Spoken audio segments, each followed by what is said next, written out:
morning, everybody. I hope you all remembered to put your clocks back and you not got here all too early or too late or whatever it is. But good morning anyway. Actually, it doesn't make any difference to you, does it? Because you're watching this at any time. Good morning.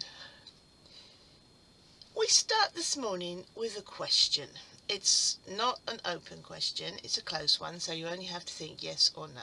The question is, have you ever been slapped around the face?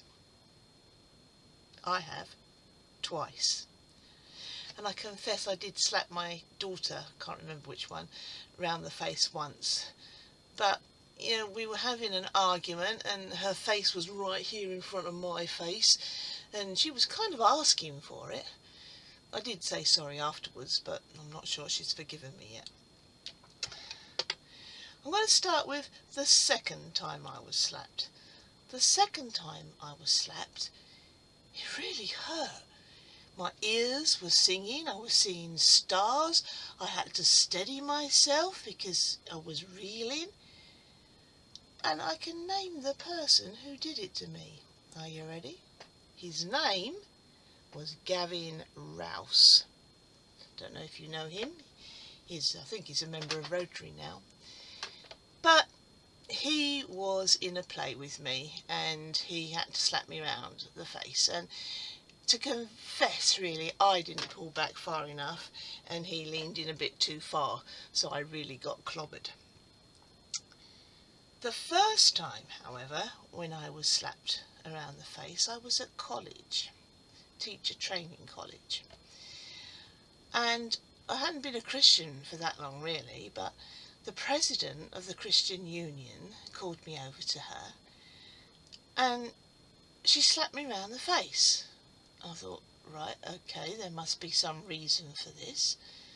And then she said to me, right, now turn the other cheek. Now, I don't know if I'm gullible or stupid, but I turned the other cheek. And yep, she hit me that side as well and went off laughing. I didn't understand why she had done it, what was the purpose of it, and I still, to this day, don't understand why she did it. There's lots of things that I don't understand, as you probably have found out by now. The first half of the Gospel reading is one of those things I have problems with. It's also known as the Beatitudes, or the blessings and woes. I'm going to read you the version of it from the Message. You're blessed when you've lost it all. God's kingdom is there for the finding. You're blessed when you are ravenously hungry. Then you're ready for the Messianic meal. You're blessed when tears flow freely. Joy comes in the morning. But it's trouble ahead if you think you have it made. What you have is all you'll ever get. And it's trouble ahead if you're satisfied with yourself. Yourself will not satisfy you for long. And it's trouble ahead if you think life is full of fun and games. There's suffering to be met, and you're going to meet it.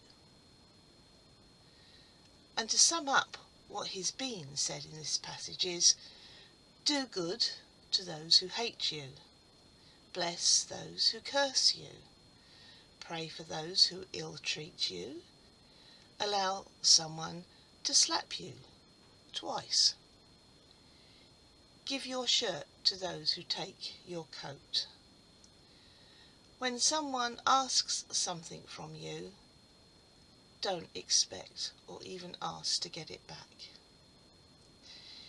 It doesn't seem to make sense. Why would why would we do these things when people are hurting us in all sorts of ways? But really, I think what Jesus is talking about is revenge. Don't take revenge on those that hurt you. treat people with respect, even if they don't deserve it. Do to others what you want them to do to you. That's easier said than done, especially when you don't see any purpose to the hurt that's being done to you. Here's a footnote here. It was the right cheek that was supposed to be hit, but not hurt. It was supposed to humiliate. It had to be a backhand slap,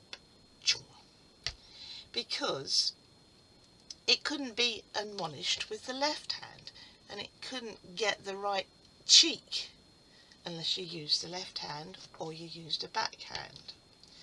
The left hand in those days was solely meant for cleaning private parts and all the unclean stuff.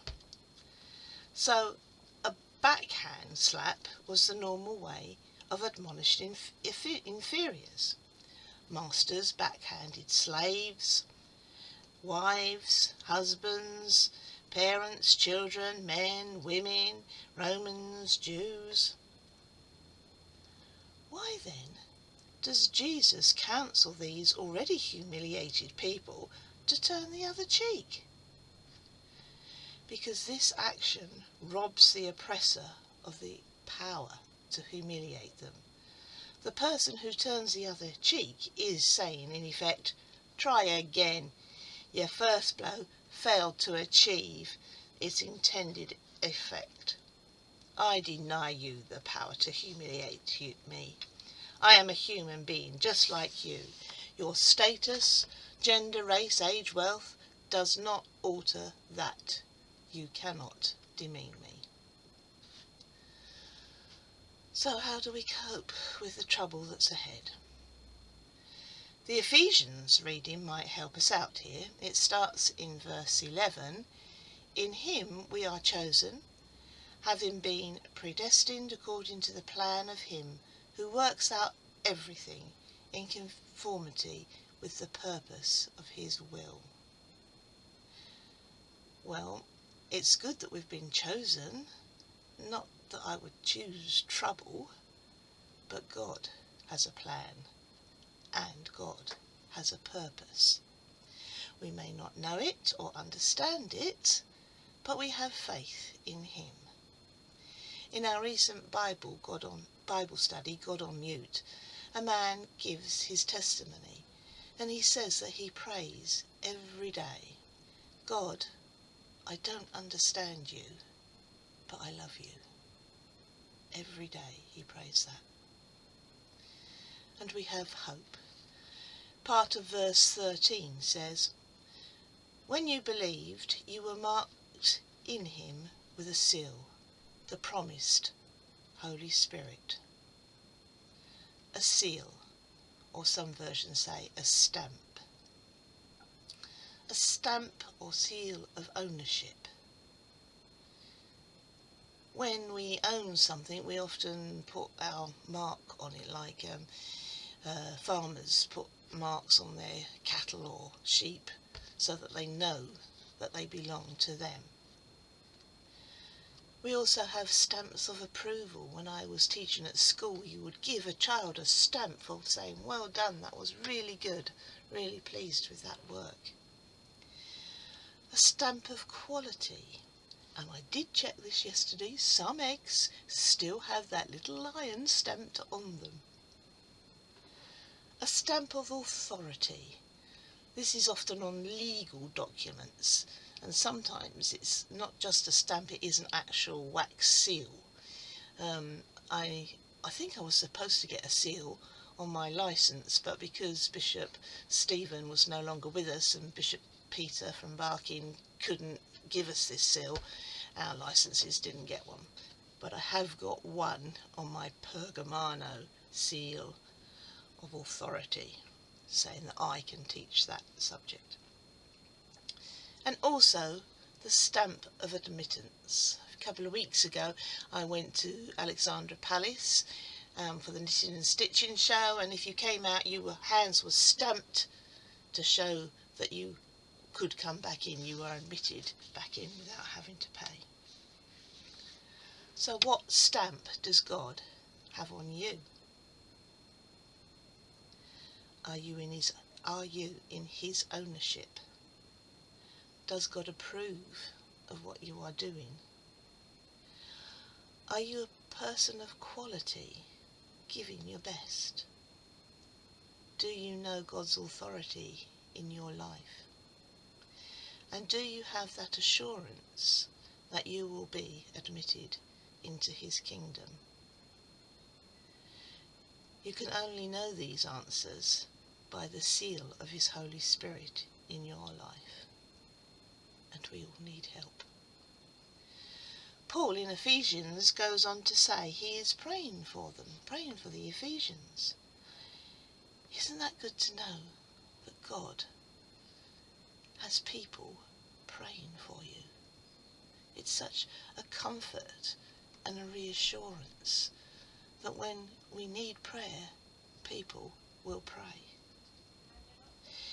It also says in verse 18, I pray that the eyes of your heart may be enlightened in order that you may know the hope to which he has called you, the riches of his glorious inheritance in his holy people, and his incomparable great power for us who believed. Don't get slapped down. Get sealed in God's love. Amen.